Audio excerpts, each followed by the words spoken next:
Ramon Novarro took a bold step, leaving behind his idyllic childhood in Mexico, a place he affectionately referred to as the Garden of Eden, to venture into the perilous streets of Los Angeles. With his good looks, athleticism, charm, and undeniable talent, he seemed destined for greatness. By the late 1920s, he had risen to become MGM's leading man, yet, as quickly as he ascended, his fame dwindled, and he fell into obscurity, turning to alcohol for solace. Then, one day, a staff member arrived at Ramon's home to uncover a harrowing scene. This is the captivating tale of Ramon Novarro's meteoric rise and tragic fall. In 1895, the Samaniego family celebrated the arrival of their first child in the Garden of Eden. Dr. Mariano Samaniego and his wife, Leonor Perez Gavilan, named their son Emilio, and over the years, the family grew to include 12 more siblings. Ramon, born on February 6, 1899, was among them. During that era, Mexico faced high rates of infant and child mortality, making him the eldest surviving male by his first birthday. Although he was given an impressive 14 names, he opted for the simpler Ramon Gil Samaniego as he matured. Ramon's older sisters took on the role of caregivers for their younger siblings, while Leonor looked after him. Their shared love for music and theater forged a strong bond, prompting Leonor to enroll Ramon in music lessons. His mother, dreaming of a future as a concert pianist, began teaching him piano when he was just 6 years old. This musical journey soon expanded to vocal training, allowing him to perform in church choirs. At 6, Ramon made his debut performance alongside his sister Guadalupe at their grandmother's birthday party, reciting a poem about an illiterate girl seeking help to write a letter to her beloved.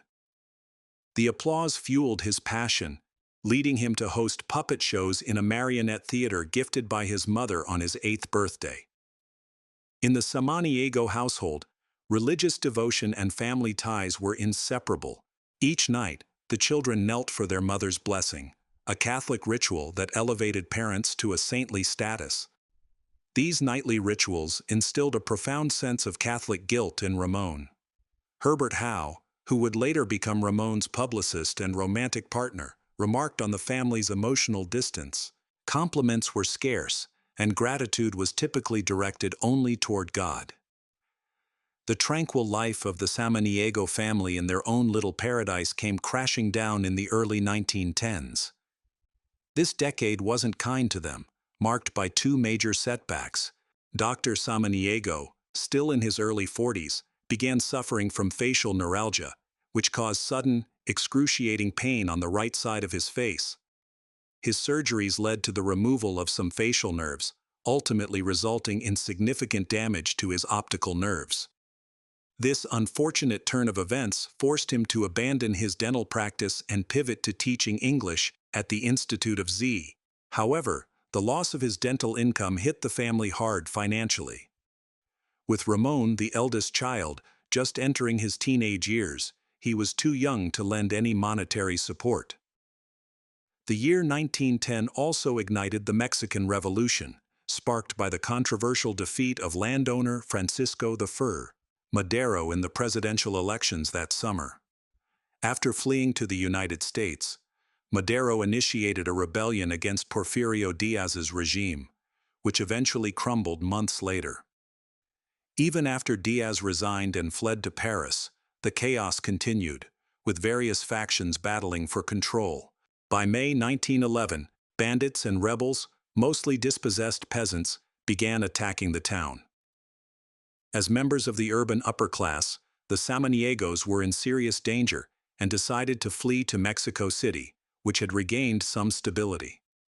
Living with wealthy relatives there, the children were able to continue their education. Ramon enrolled in the prestigious Instituto Científico de México, founded by Jesuit priests. At 14, Ramon thrived in this new environment, receiving military training, excelling in athletics, and becoming a star on the track team. He balanced his intense physical training with studies in music, French, and English. By spring 1915, the family had returned to Durango as the revolution began to settle down.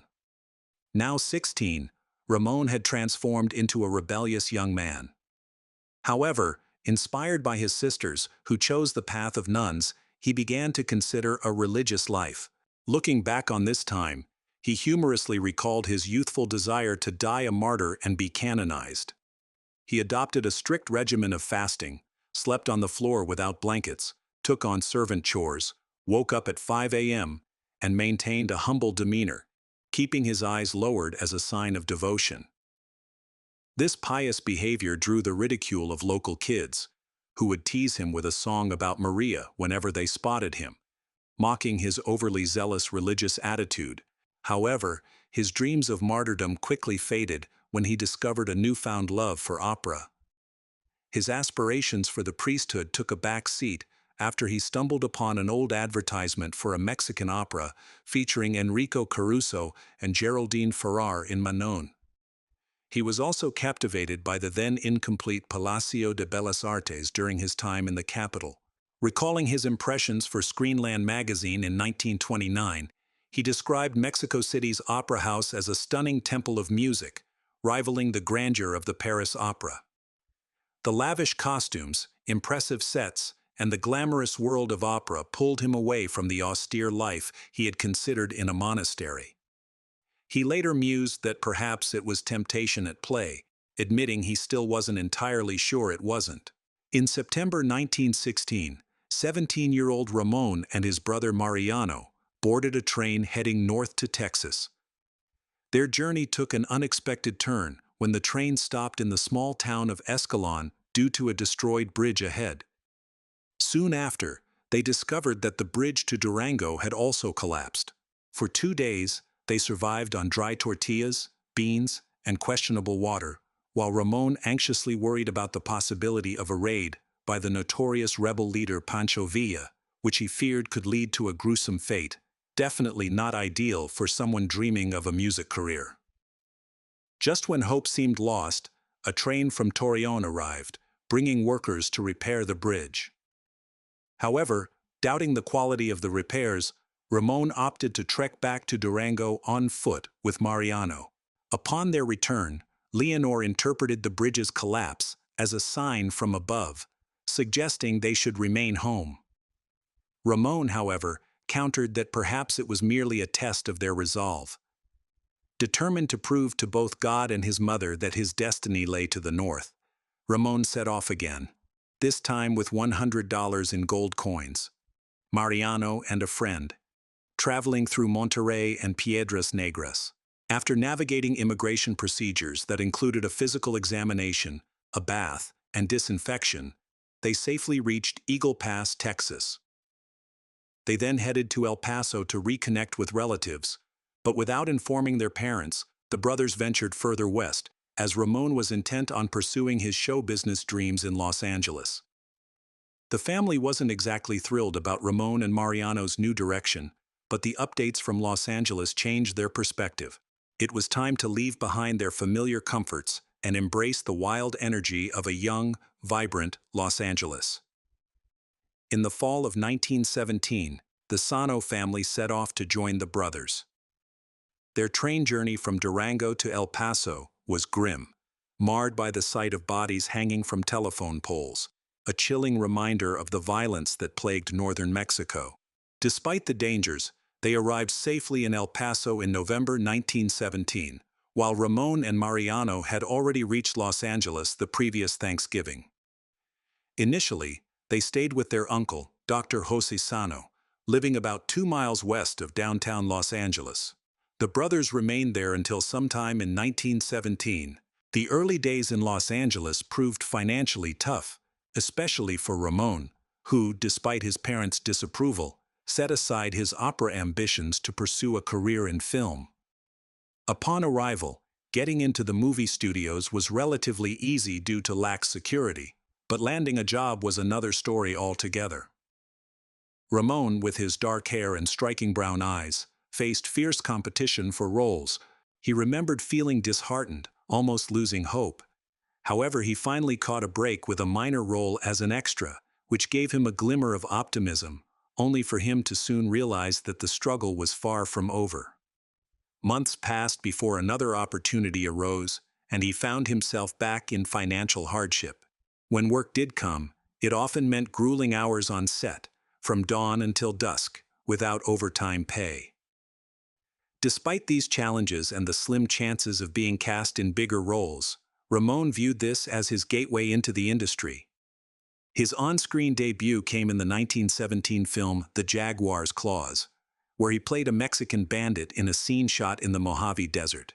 Excited about his supposed big break, Ramon tried to steal the spotlight during a key moment, but his efforts fell flat with the director, Marshall Nealon, who promptly removed him from the scene. In that year, Ramon took on small roles, portraying a German soldier in The Little American alongside Mary Pickford and an Aztec warrior in Cecil B. DeMille's The Woman God Forgot. With limited opportunities as an extra and bit-part actor, he sought alternative ways to earn a living. He worked as a grocery clerk and a busboy at the Victor Hugo restaurant, a popular spot for Hollywood stars. Interestingly, Ramon also found a more unconventional source of income by posing nude for art students at the Frank J. Smith School of Illustration and Painting. At a time when nude modeling was often viewed as scandalous, this choice raised eyebrows, especially since he had once considered a life in the priesthood. However, he viewed himself as an artist and believed that artists were not confined by traditional moral boundaries. In the summer of 1918, Ramon's luck took a turn that would significantly impact his career. Choreographer Marion Morgan, known for her innovative dances inspired by history and mythology, was searching for a male dancer. Her performances graced high-end vaudeville theaters and often served as opening acts for major films. She specifically sought someone unlikely to be drafted into World War I. During a local theater production, she spotted Ramon and seemingly chose him for his looks for the ballet Attila and the Huns. Despite standing at just 5 feet 6 inches, his Mexican heritage, which exempted him from the draft, likely influenced her decision. While other young men in Hollywood were being sent off to war, Ramon was about to seize a major opportunity, not in Los Angeles, but in New York City.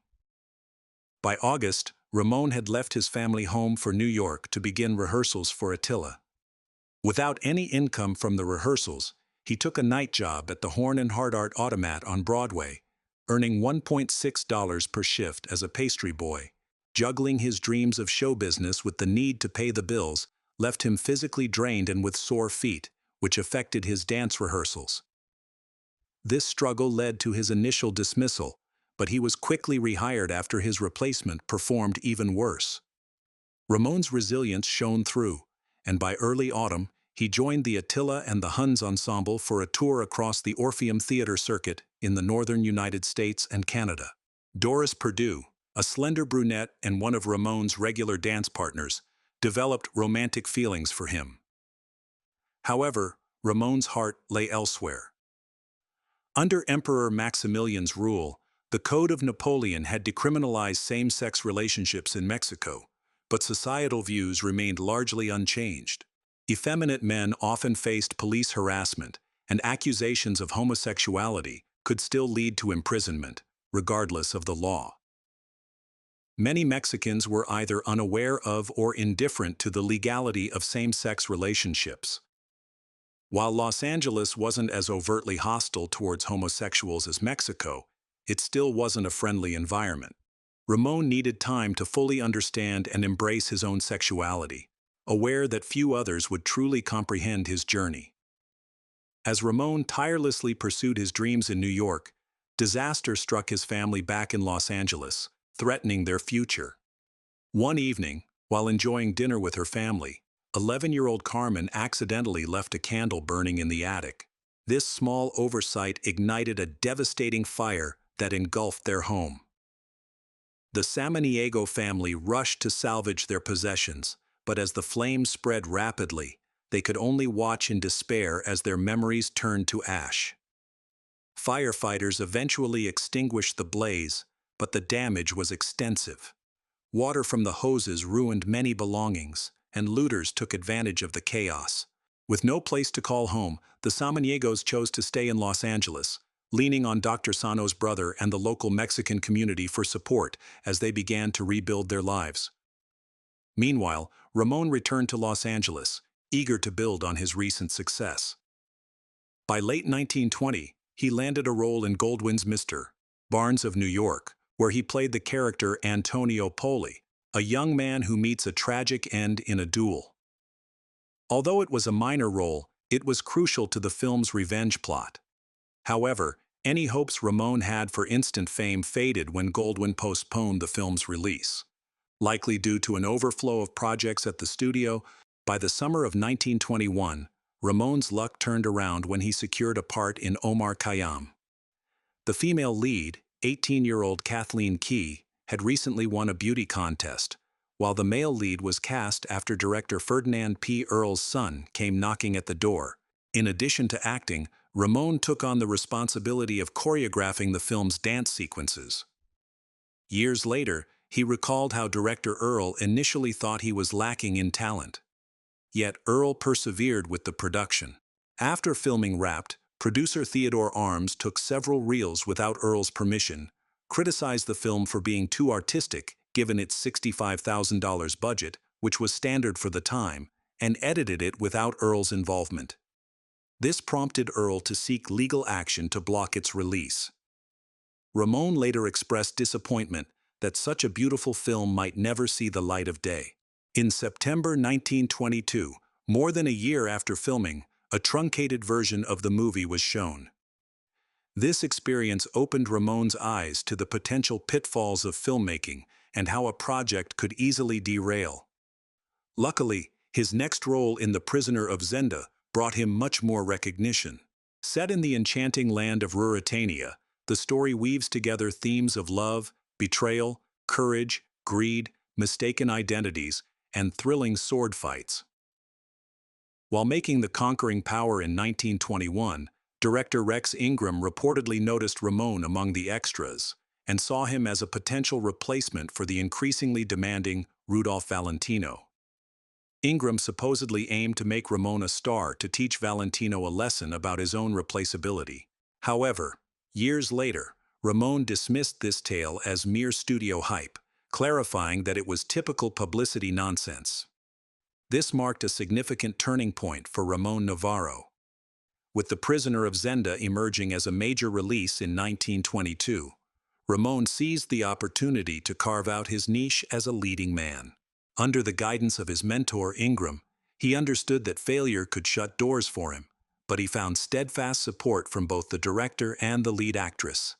Yet, the road ahead was fraught with challenges.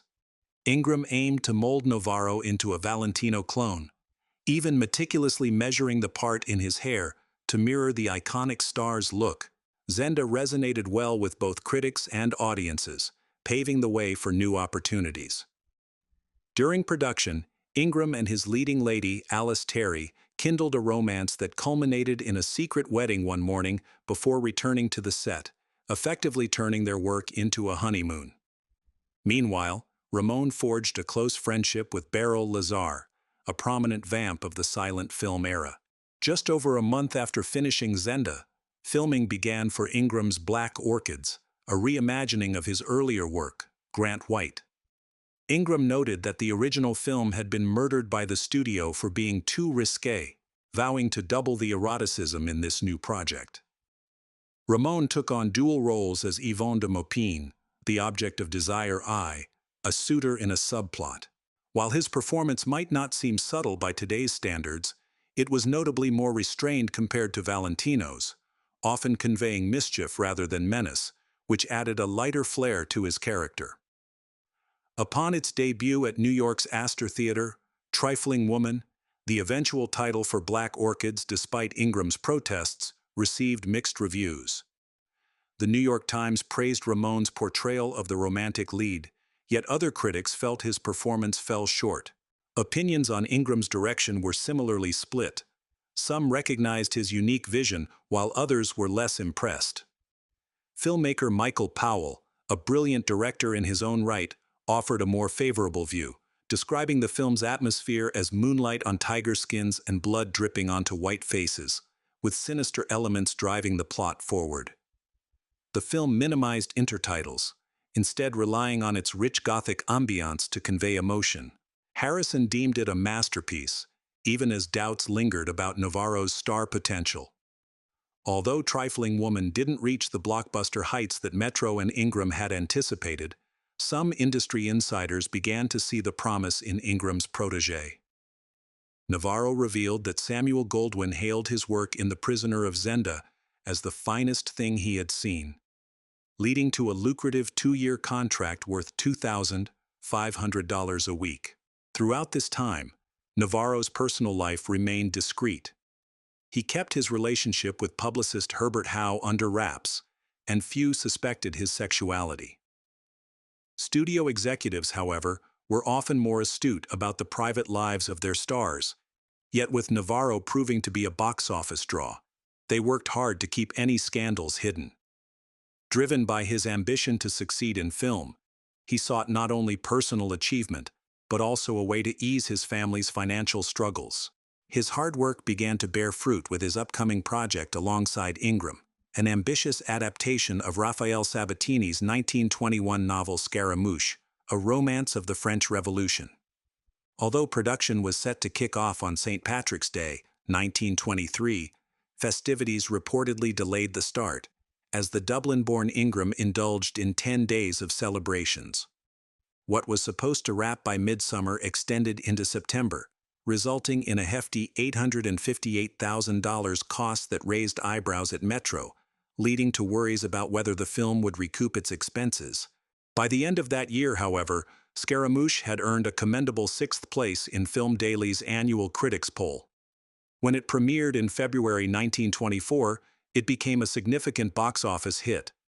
Although he received second billing after Alice Terry, Novarro shone as the film's star. By late 1923, just 2 years after stepping up from minor roles, Ramon Novarro had established himself among Hollywood's elite. His rapid rise was aided not only by his collaboration with one of cinema's top directors, but also by the lack of competition for the title of leading young male heartthrob. During this time, Ingram and Metro realized that casting Novarro solely as a stereotypical Latin lover didn't align with his true identity. They recognized that pigeonholing him as a mere imitation of Valentino would stifle his potential to create a unique space for himself in Hollywood.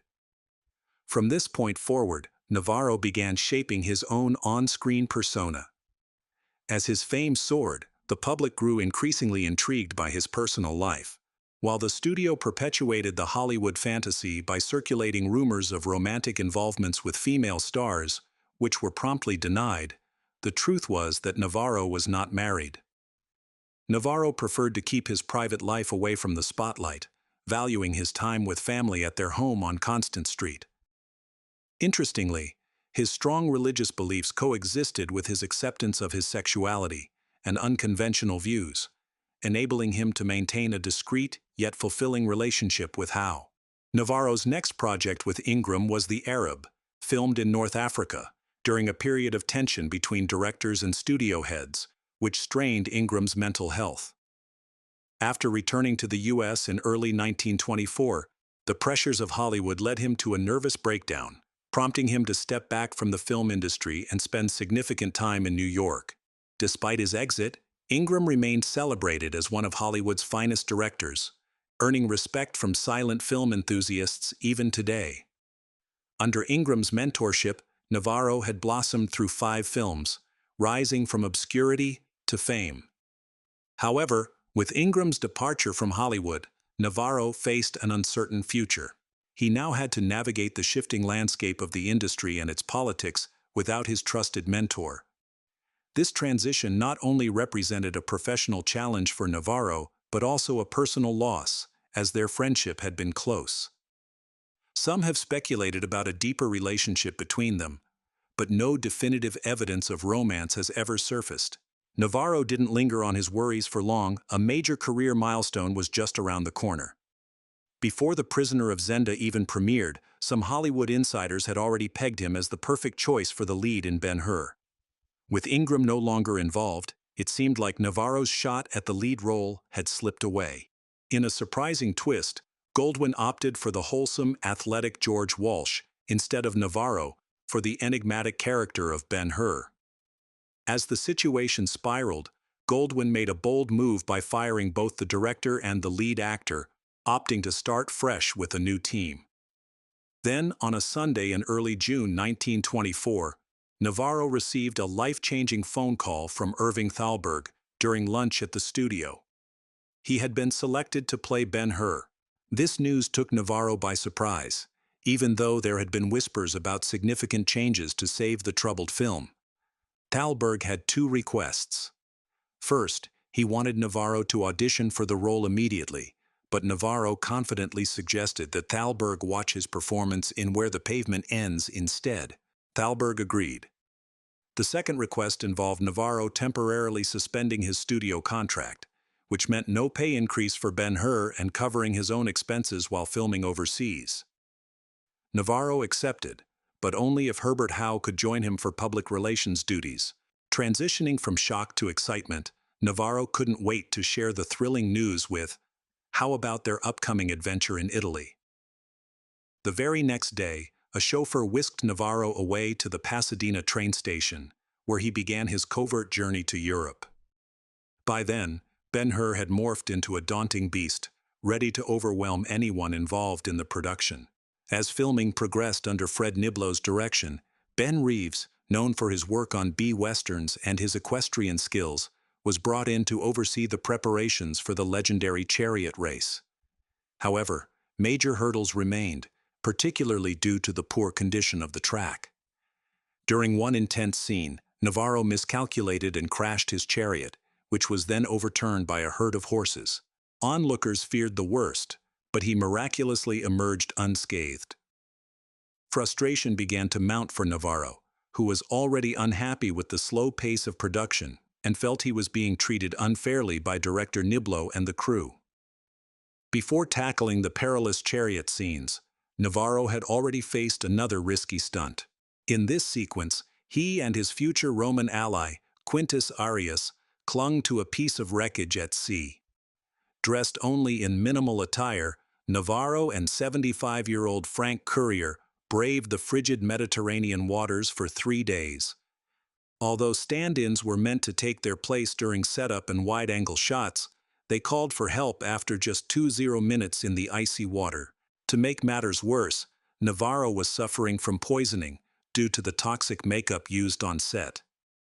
In one particularly grueling scene, he endured being physically yanked by his hair 36 times, as assistant director E.L. Rabach demanded multiple takes. Eventually, Novarro had to show Rabach the clumps of hair falling out and refused to do another take. Director Niblow's reputation as a tough overseer grew. He pushed the actors, extras, and crew to their limits, while the studio remained indifferent to their struggles, focusing solely on managing the film's ever-increasing budget. From September to December, Thalberg's finances surged by almost $650,000, but the pressure of managing Ben-Hur took a toll on his health, resulting in a heart attack that many attributed to the stress. As the premiere approached, excitement buzzed in the air. Attendees were eager to see if the substantial investment of time, money, and effort would shine through in the final product. When Ben-Hur, A Tale of the Christ, graced the screen, it received polite applause. However, as the story unfolded, the sophisticated Broadway audience's enthusiasm grew, reaching a peak during the thrilling chariot race scene, which culminated in a thunderous standing ovation for the film and its creators. Interestingly, film star Novarro missed the premiere, citing a severe cold, but whispers suggested he might have been battling stage fright. Some speculated that his publicist, Herbert Howe, advised him to skip the event, arguing that a star in such a prominent role should maintain an air of mystery. The next day, New York's newspapers erupted with accolades for Ben-Hur, with the New York Times calling it perhaps the most significant spectacle ever filmed. Industry magazines like Photoplay went even further, declaring Ben-Hur a cinematic masterpiece that everyone must see. On October 8, 1927, the film debuted nationwide to packed theaters and garnered international acclaim, shattering box office records in cities around the world. Even years later, French poet and filmmaker Jean Cocteau lauded the film's lasting allure, referring to it as the epic par excellence. By early 1927, Novarro and Howe had enjoyed a relationship for over 3 years, often retreating to Beverly Hills to escape the constant presence of Howe's brother Milton and the Samaniegos family.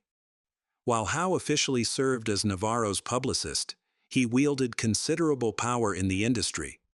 His articles and photoplay could significantly influence an actor's career, and Novarro was receiving glowing coverage. The two were frequently seen together, which Howe casually dismissed, referring to Novarro as his closest friend and favorite travel companion. They also collaborated with the studio to concoct various stories about Novarro's romantic escapades with well-known women. In late January, the couple had planned a European vacation, but the unexpected death of Novarro's dear friend and co-star Barbara Lamar forced them to change course. Already in New York and preparing to depart, they canceled their trip and returned to California for her funeral, held at a chapel in Culver City. Afterward, a mourning Novarro continued his career, even more in demand following the untimely death of his rival, Rudolph Valentino, in 1926. The film Lovers premiered in New York on April 9, 1927, but only received mixed reviews. Following that, Novarro, whose salary had recently surged to $5,000 a week, began working on Romance, an adaptation of the 1903 novel by Joseph Conrad and Ford Madox Ford. But it too fell short of the success achieved by Ben-Hur, disappointing both critics and audiences. Meanwhile, Novarro's contemporaries at MGM, including Lon Chaney, John Gilbert, and rising star William Haynes, were racking up hits like Mr. Wu, Tell It to the Marines, Flesh and the Devil, and Love and Laughter, each film bringing in over $1 million worldwide and narrowing the gap in star power. Although Novarro's career wasn't in freefall, it certainly wasn't soaring after the triumph of Ben-Hur, as he had hoped. Compounding his professional worries was the film industry's swift shift to sound films. Despite having a remarkable voice, Novarro faced anxiety about how actors with distinct accents would fare in the era of talkies.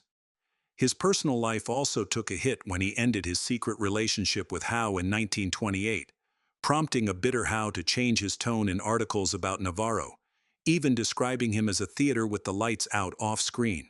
During this chaotic time, Novarro's brother Jose had been bedridden for an entire year. By early 1929, he needed round-the-clock medical attention, but sadly, it wasn't enough. Jose passed away on February 22, 1929, at just 23 years old, with his death linked to complications from a previous football injury. Devastated by the loss, Novarro felt compelled to leave Hollywood behind and pursue the priesthood at El Retiro, but his attempts were met with rejection.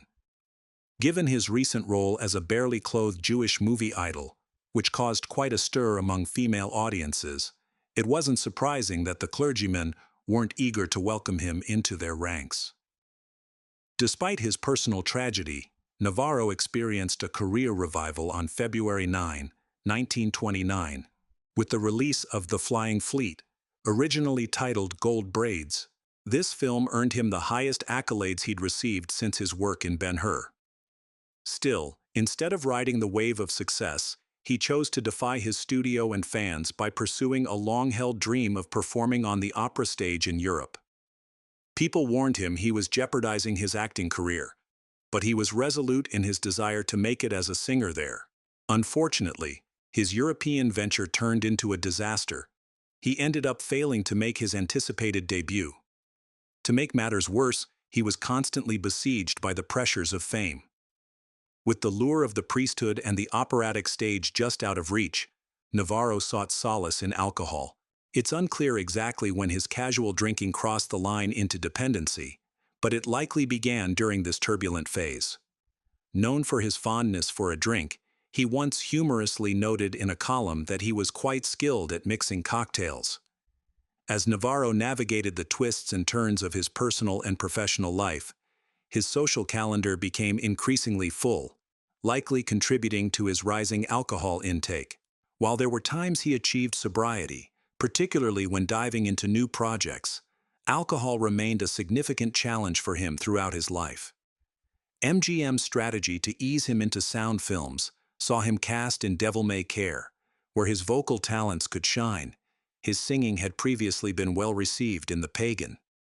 The film's marketing dubbed him the golden voice of the silver screen, assuring viewers they would enjoy both his speaking and singing. At 30, Novarro often drew comparisons to Maurice Chevalier, a French actor 10 years his senior. His charm and talent helped propel Devil May Care to over $1 million in international earnings, becoming one of his biggest hits. As he ventured into more speaking roles, he gained popularity among the gay community.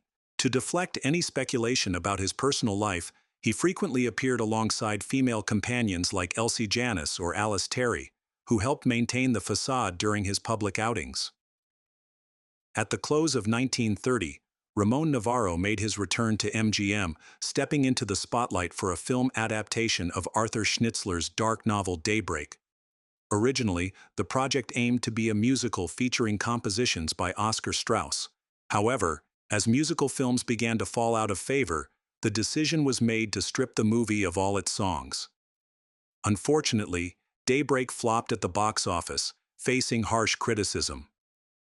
Many pointed to Novarro's portrayal of a distant Austrian officer, a stark contrast to the passionate roles that had endeared him to his fans, as a factor in its poor reception. In contrast, Maharani emerged as a massive success, becoming one of the year's biggest hits. Greta Garbo, in the lead role, mesmerized audiences, but it was the film's unexpected financial triumph that truly benefited Novarro. The buzz surrounding the two major stars in the studio fueled rumors of a steamy off-screen romance, helping Maharani gross over $2 million worldwide. However, Novarro's reign at MGM was short-lived. By August 1932, amid challenging economic conditions, Louis Burt Mayer requested Novarro and other stars to accept pay cuts, as the studio's profits had plummeted to levels not seen since 1925. While many actors faced this request, big names like Gable, Garbo, and Shutter were exempt. This indicated that Novarro's days as MGM's leading man were numbered, with salary cuts targeted at those whose box office appeal was waning. His next project, The Barbarian, co-starring Myrna Loy, was one of the last films produced before the enforcement of the Motion Picture Production Code. However, the new code led to widespread bans on The Barbarian due to Myrna's revealing attire in the film. Opportunities continued for Novarro into spring 1933, as MGM prepared to launch his first musical in 3 years, The Cat and the Fiddle. This film adapted the 1931 operetta by Jerome Kern and Otto Harbach, weaving a story of romantic entanglements in the European music scene. After wrapping up The Cat and the Fiddle, Novarro transitioned to Laughing Boy in 1934, starring alongside fellow Mexican actress Lupe Velez. Unfortunately, this film also faced censorship challenges. Joseph Breen from the Hays office deemed Laughing Boy inappropriate for audiences. In the end, critics harshly panned the film, particularly targeting Novarro's aging appearance, which many attributed to his growing alcohol consumption. Yet, the burden of increased censorship was minor compared to the looming threat of the emerging communist blacklists. A police operation at the headquarters of the CNR revealed names such as Novarro, Dolores Del Rio, Lupe Velez, and James Cagney, suggesting their potential ties to communism. McAllister even proposed legal measures to penalize those involved without a jury trial. The actors involved strongly denied the accusations against them. Cagney, for instance, categorically rejected any claims of supporting communist causes, implying that McAllister was exploiting the situation for his own publicity at the expense of their reputations. It appeared that the stars had been innocently approached for donations to help hungry farm workers, unaware of the union's communist connections. Now, both sides seemed eager to use their fame for political gain. Lupe Velez, embodying her fiery hot tamale persona, played coy when asked about communism, responding with a rhetorical, "What's a communist?" But this feigned ignorance came at a perilous time. Even casual associations with political radicals could lead to serious consequences. The Night is Young marked the end of Novarro's tenure with MGM. Although there were initial plans to cast him alongside Jeanette MacDonald or Evelyn Leigh in Love While You May, the studio had grown weary of him. Novarro faced Eddie the Fixer Mannix and was bluntly informed that MGM was terminating his contract, effectively ending his career. Novarro accepted this reality. On January 3, 1935, he departed MGM with a severance package of $199,000. The public learned of this change on February 7, the day after Novarro turned 36 and a few weeks after the release of The Night is Young. Interestingly, contrary to some film historians' claims, Novarro's decline in Hollywood wasn't primarily due to homophobia or waning interest in exotic leading men. Rumors suggested his departure stemmed from scandalous revelations or ultimatums from studio head Louis Burt Mayer demanding he marry, but these theories lack solid evidence. Marriage alone likely wouldn't have salvaged Novarro's recent films, which had suffered a staggering $760,000 loss. His ambitions in opera and a desire for a religious life distracted him from pursuing better roles and collaborations. He missed out on potential projects with internationally beloved stars like Garbo or MacDonald that could have revitalized his career. For example, he might have been a great fit for the role of the Spanish ambassador to Queen Christina, which Garbo could have supported over John Gilbert. Similarly, he could have starred in The Merry Widow, but his lack of focus and struggles with alcohol led to missed opportunities.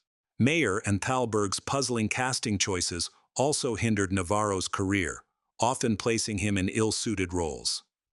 They claimed to select his parts with care, but this didn't always translate into wise decisions.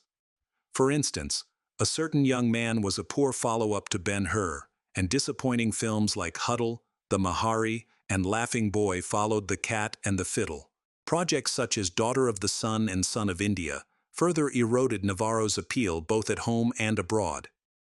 If MGM executives had recognized that Novarro's charm as a leading man thrived in light romantic roles, his journey with the studio might not have ended in 1935. When we examine Novarro's career, it's crucial to consider the context of his time. He was the last of the original stars from Metro Pictures to fade from the limelight. Over nearly 11 years, he appeared in 22 films, including a massive blockbuster, raking in over $31 million for MGM, a figure that only Joan Crawford surpassed with her 36 films. Yet, it would be a long 15 years before he stepped back onto an MGM soundstage. He maintained a brave front, expressing to reporters that this transition marked a time of wisdom and happiness. However, beneath that calm exterior, Novarro was anxious about his future. After over a decade of stardom, he faced an uncertain path ahead.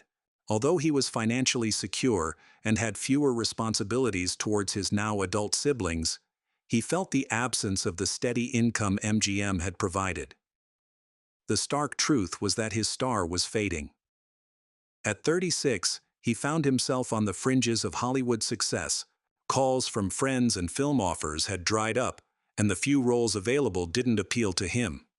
He continued to seek scripts that could revive his career, even aiming for a role in 20th Century Fox's The Rains, which ultimately went to Tyrone Power.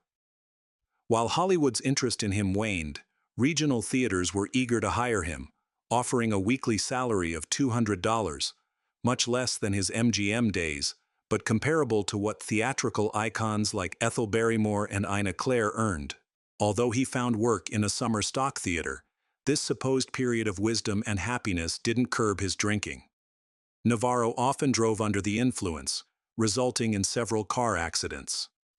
Sadly, these incidents didn't prompt him to reassess his relationship with alcohol. Instead, they exacerbated it. His deep Catholic faith clashed with his sexuality, creating overwhelming guilt that drove him to drink even more. he would often find himself driving around Los Angeles, seeking out men in well-known spots, all while grappling with guilt and uncertainty. To muster the courage to approach these encounters, he drank even more, leading to further crashes.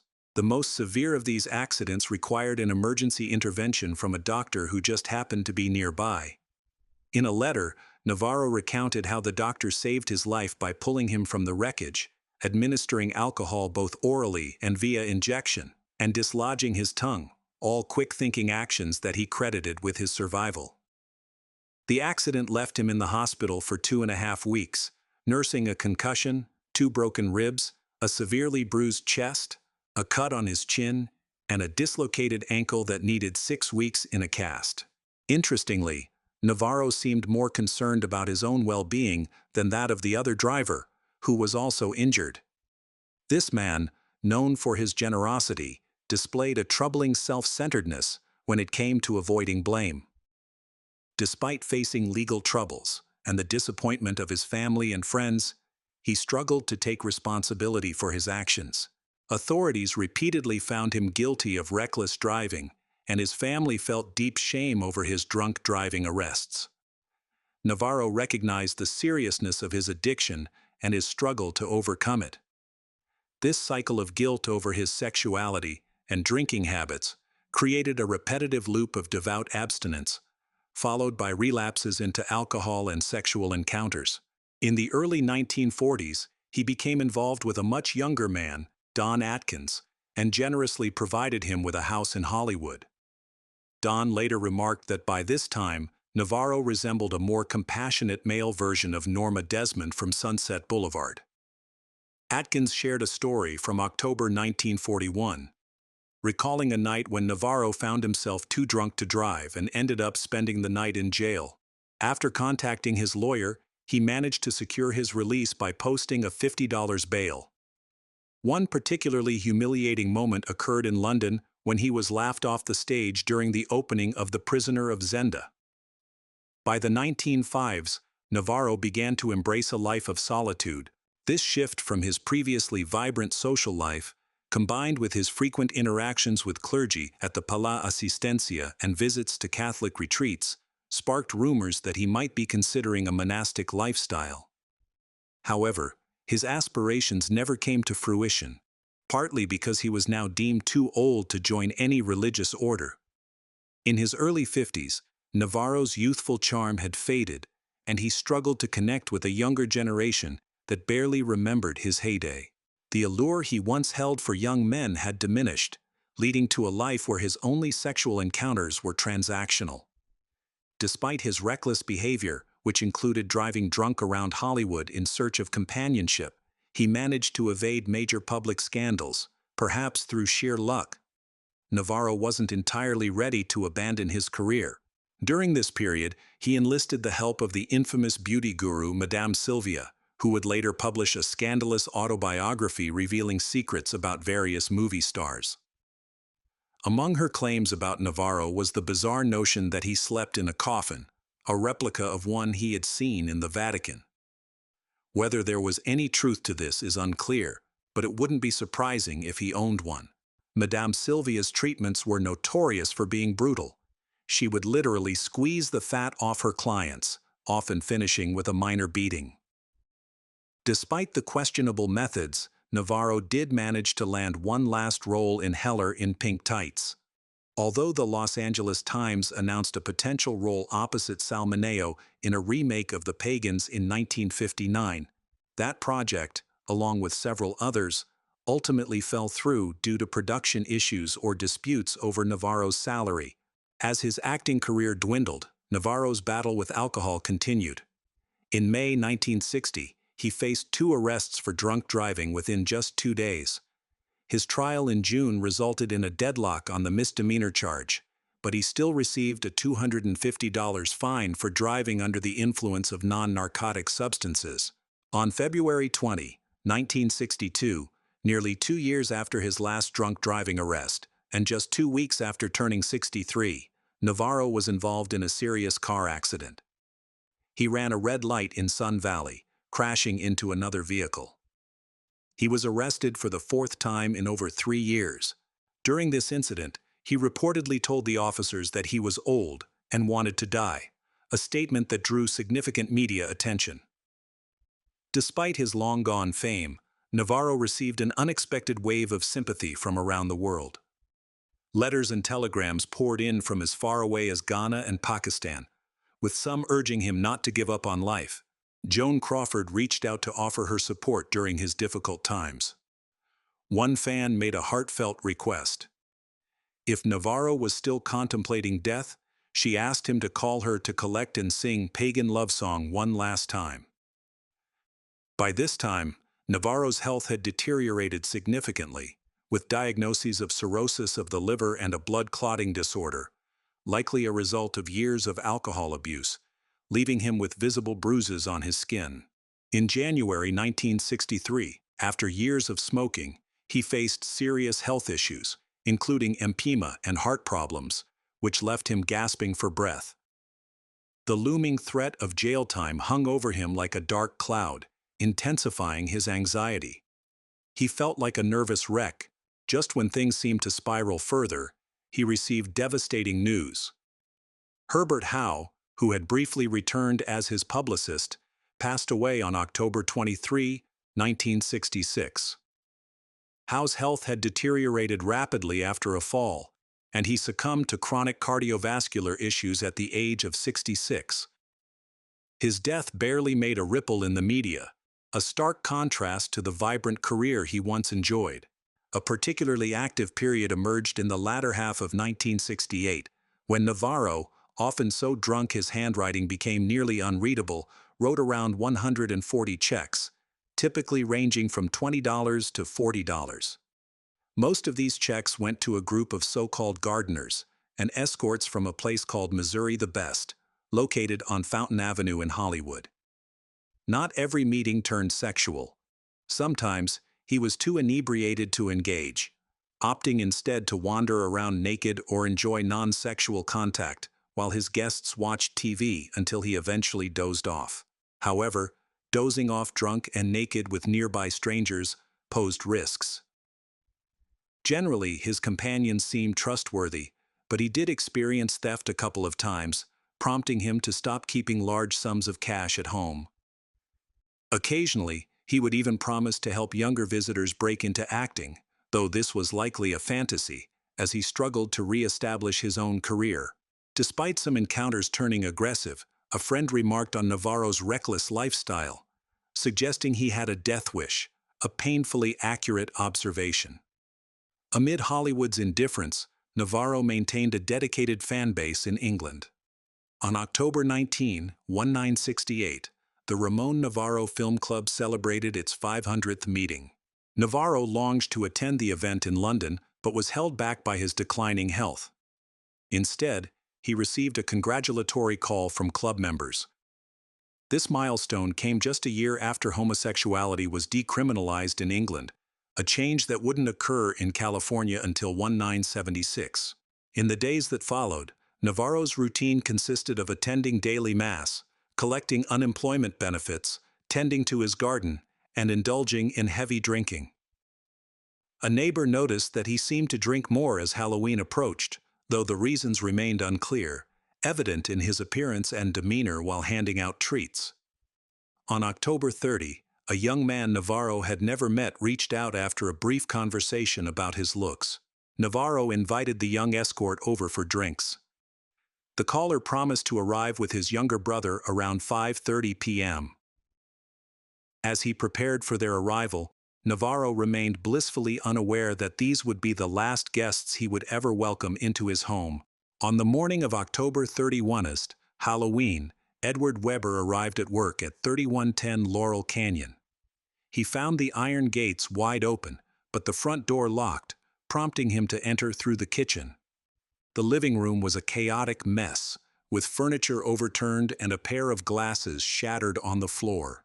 After calling out for Ramon and receiving no answer, Weber checked the master bedroom and bathroom, but discovered Novarro was nowhere to be found. Just when he thought his search was in vain, a beam of sunlight illuminated Novarro's body on the bed, revealing signs of a brutal beating. Alarmed, Weber called the police, who swiftly arrived with over 20 officers to secure the scene. The investigation uncovered a half-eaten meal in the kitchen and a collection of empty liquor bottles in the backyard. Among the evidence were a broken tooth, blood samples, and a careful examination of Novarro's injuries. His hands and ankles were bound with an electric cord, and an initial, either an N or Z, was carved into his neck. Novarro's body showed numerous injuries and bruises, and a broken silver-tipped cane, a keepsake from his film career, lay across his thigh. When his brothers arrived to identify him, one expressed disbelief over the sudden tragedy, recalling that Novarro had seemed in good spirits just days earlier. The scene revealed no signs of forced entry or clear motive, leaving the police with few leads, except for blood-stained clothing found nearby. Nevertheless, detectives plunged into the investigation, eager to uncover the truth. Had Novarro's death been natural, it might have slipped under the radar, but the violent nature of his murder catapulted it into the spotlight, with major newspapers detailing the tragic end of the once-celebrated film star and the mysteries surrounding his untimely demise. As news coverage ramped up, it revisited Novarro's illustrious career, highlighting his iconic role as Judah Ben-Hur and his memorable collaborations with Greta Garbo. Friends and acquaintances expressed their shock and sadness over the loss of such a kind and sophisticated individual. By November 2nd, just 3 days after Novarro's body was discovered, police revealed grim details. The murder likely occurred between 9 and 9:30 p.m. on October 30th, and the absence of forced entry suggested that Novarro had willingly let his assailant in. Surprisingly, nothing appeared to have been stolen. Digging deeper into Novarro's financial activities revealed over 100 checks written to various gardeners and landscapers in recent months, hinting at his sexuality and changing the direction of the investigation. This revelation shocked many, including his family, who had no idea he was gay or involved with young men. Among those gardeners, Larry Ortega, linked to an escort service, emerged as a key figure. Further inquiries led investigators to a jail inmate who knew Ortega and his associates, exposing a network involved in sexual exchanges and pointing to a volatile individual connected to Ortega, Paul Ferguson, along with his brother Tom. With this lead, authorities began surveillance at Ortega's family home. Meanwhile, examining Novarro's phone records revealed a call to Chicago on the night of the murder, connecting the case to Tom Ferguson in Los Angeles and prompting a deeper investigation into the Ferguson brothers. This inquiry uncovered a history of minor criminal activities and aggressive behavior. Fingerprint analysis soon tied the Ferguson brothers to the crime scene, resulting in their arrest. Paul Ferguson faced charges of murder and robbery without bail, while Tom, being a minor, was detained in juvenile hall, where he reportedly bragged about his involvement in Novarro's death. The events of that night remain unclear, as the brothers provided conflicting accounts. Paul Ferguson claimed he had fallen asleep and was awakened by Tom, who informed him that Novarro had died. In contrast, Tom offered a more detailed and seemingly credible narrative. He recounted watching as his older brother attacked Novarro on the bed, repeatedly demanding money they believed Novarro kept at home. Since Novarro was not known to have large sums of cash, he couldn't provide anything. Tom eventually retreated from the room while Paul continued the assault, inflicting further harm on Novarro, including in sensitive areas, before attempting to erase their traces. They left behind notes implicating Larry Ortega, hoping to shift blame onto him. Additionally, they scribbled messages around the house intended to suggest that Novarro had met female sex workers that night, framing them as responsible. In their haste, they stole some of Novarro's clothes, donned them, and discarded their own bloodied garments nearby. Ultimately, aside from the clothes, all they took was a $20 bill found in Novarro's pocket. A scandalous rumor has become a part of Hollywood lore, but it appears to be nothing more than a fabrication. The rumor claimed that police concealed the truth about Paul Ferguson torturing Novarro to death using an Art Deco sex toy, allegedly once owned by Novarro's secret lover, Rudolph Valentino. Supposedly, Novarro kept this item in a shrine dedicated to Valentino at his home. However, the reality is far less sensational. The two men only met once, and there's scant evidence to suggest that Valentino was gay or bisexual. The truth reveals a grim and violent end for the beloved star, who tragically died after being severely beaten by Ferguson. This incident took place just before Halloween, mere weeks before the Manson murders sent shockwaves through Hollywood. It felt like a significant turning point, marking the end of an old era and the dawn of a new, more liberated yet perilous one. On December 17th, a grand jury in Los Angeles examined the case against Paul and Tom Ferguson, who faced accusations of murdering Novarro during a botched robbery. They were reportedly after $5,000 that was rumored to be hidden in Novarro's home. Under California law, any death resulting from robbery or torture qualifies as first-degree murder, regardless of the perpetrator's direct involvement. Even though Tom was underage, he was tried as an adult. Eventually, both brothers were convicted and served time for Novarro's murder, but they were paroled in the mid-1970s. They later found themselves back in prison for different crimes, serving longer sentences than they had for Novarro's killing. In a later interview, Paul Ferguson took responsibility for the crime, while Tom tragically took his own life in 2005, and Paul passed away in prison in 2018. Novarro now rests in Calvary Cemetery in East Los Angeles, and his legacy endures with a star on the Hollywood Walk of Fame at 635 Hollywood Boulevard. His story is one of the most dramatic and captivating of any early film star. From escaping a revolution and overcoming poverty to becoming an international icon, Novarro experienced it all. His battles with addiction, spirituality, and sexuality shaped significant parts of his life, yet his humor, talent, and success shone brightly for his fans, both then and now. Thus, this episode ends here. See you next time.